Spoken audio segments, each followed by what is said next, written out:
বলো তো কোথায় যাব? কেউ কি বুঝতে পারছো? আমাকে দেখে না বুঝতে পারছো না। আমি যাব বিয়ে বাড়িতে। তো বিয়ে বাড়িতে কে এমন সাজে ভাই, একটু বেশি বেশি করে সাজুসাজু করবে, তাই না? তো আমার তো একদমই বেশি বেশি সাজুসাজু করতে ইচ্ছা করে না।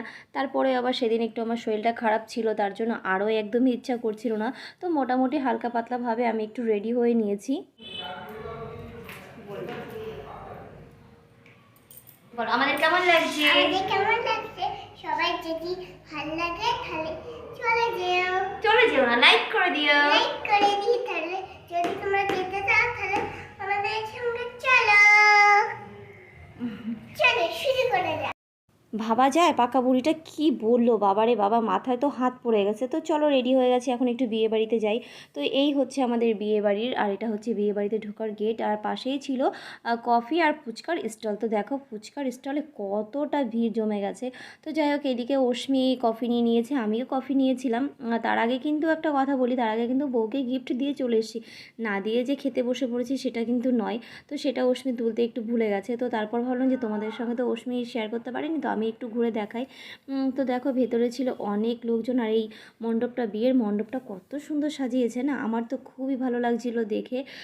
আর এখানে সবাই খুব সুন্দর সুন্দর সুন্দর করে সাজুসাজু করে এসেছিলো। তারপরে আর কি, ওই যে ফুচকা রয়েছে বাইরে, তাড়াতাড়ি বাইরে যেতে হবে। তো চলে গেলাম, মানে দিদি, আমি, অশ্মি সবাই মিলে ফুচকা খেতে। তো এখানে দিদি আর আমি একটু দাঁড়িয়ে একটু ফুচকা খেয়ে নিচ্ছি। তারপরে ফুচকা খেতে খেতে দেখলাম যে বরের গাড়ি ঢুকেছে। আর তার সঙ্গে না একটা মন খারাপ ছিল, আমার বরটা আসেনি, ও আসবে প্রায় 11টা নাগাদ। তো ওর জন্য একটু অপেক্ষা করব, তো ফুচকা কফি খেয়েছিলাম আর ওর জন্য অপেক্ষা করছিলাম। তো যাই হোক, এদিকে বরের গাড়ি চলে এসছে, আর এদিকে আমি ভাবলাম যে চলো তাহলে তোমাদের সঙ্গে একটু বরকে দেখানো যাক। তো সামনের দিকটা একটু আগিয়ে গেলাম। তো দেখলাম যে বরটাকে অতটা ভালো দেখা যাচ্ছে না, আর সামনের উপর গিয়ে ক্যামেরা করব সেটা আমার ঠিক ভালো লাগছিল না। তো যতটা পেরেছি ততটাই করেছি। তো আমি একটু পেছন সাইডে চলে এসেছিলাম, কারণ ওদের তো এখন অনেক নিয়ম আছে, সেগুলো করতে হবে। তো সামনের ওপর দাঁড়িয়ে থাকাটা ঠিক ভালো লাগবে না। আর এদিকে চলছিল গেটের টাকা নিয়ে দর কষাকষি। তো চলো আমরা শুনি।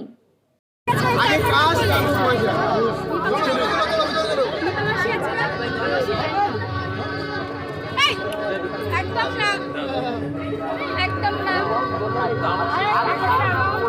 আগে দেখি না, আগে দেখি না, না গুনে গুনে আরে আগে গুনে একদম না, একদম না, আরে গুনে না বুঝছো, হবে না। এমন করো গুনে 3 4 5 এমন করো, গুনে দেখার কটা আছে। না না খুশি মনে নিতাম, আরেকটু তাড়াতাড়ি অনেক টাকা নেই, অনেক টাকা তো হবে না বলছি বাবু, একটা মাত্র খালি হয়েছে। তারপর আরও আর আমি ভাবলাম একটা ছবি তুলি, কিন্তু না, যখনই ফোনটা একটু সামনের দিকে ধরবো তখনই আমার মেয়ের যত ইলিক ভিলিক শয়তানি বাদরানি যত যা আছে সব কিছু মনে পড়ে যায়। তো আর এদিকে তোমাদের দাদার জন্য অপেক্ষা করছিলাম, তো করতে করতে দেখো এখন বাজে আমার বরমশাইটা চলে এসছে। তো এসেই ফুচকা খেতে শুরু করে দিয়েছে। তো দেখো ফুচকা একদমই ফুচকা নেই, তো কী করবে, বলছি কি যা ভাঙাচোরা ফুচকা আছে, আলু আছে, ওগুলোকে মাখিয়ে চুরমুর করে দে। তো চুরমুর করে দিয়েছে, সেইগুলোই ও একটু খেয়ে নিচ্ছে। আর পাশে ছিল একটা দিদি, সে বলছে আমাকে একটু চুরমুর দিও। তো চুরমুর খেতে খেতে দেখা যাচ্ছে সাইডে নাচ শুরু হয়ে গেছে। ভাই নাচ তো না, সে কি ঝিঙ্কনাকর নাচ দিচ্ছে বাবা। হ্যাঁ, তো যাই হোক, কেমন লাগছে ভিডিওটা প্লিজ জানিও। আর জানি আমার অনেক চেনা পরিচিত লোকজন দেখবে, হয়তো পরে আমার ভিডিও দেখে হাসবে যে বৌদি এগুলো কী সব তুলে নিয়েছে। তো এদিকে দেখো তোমাদের দাদা একটু কফি খেয়ে নিচ্ছে, আর তোমাদের দাদা একা খায়নি, আমিও তখন একটু কফি খেয়ে নিয়েছিলাম। তারপর একটু দেখতে গেছিলাম খাওয়ার জায়গাটা, তো ভীষণই ভিড় ছিল, মানে ভীষণ ভিড় ছিল, কি টেবিলগুলো সব বুক হয়ে গেছিলো। তো তারপর চলে এলাম, বললো যে চলো তাহলে একটু দাঁড়িয়ে দাঁড়িয়ে নাচ দেখি, তারপরেই আসবো।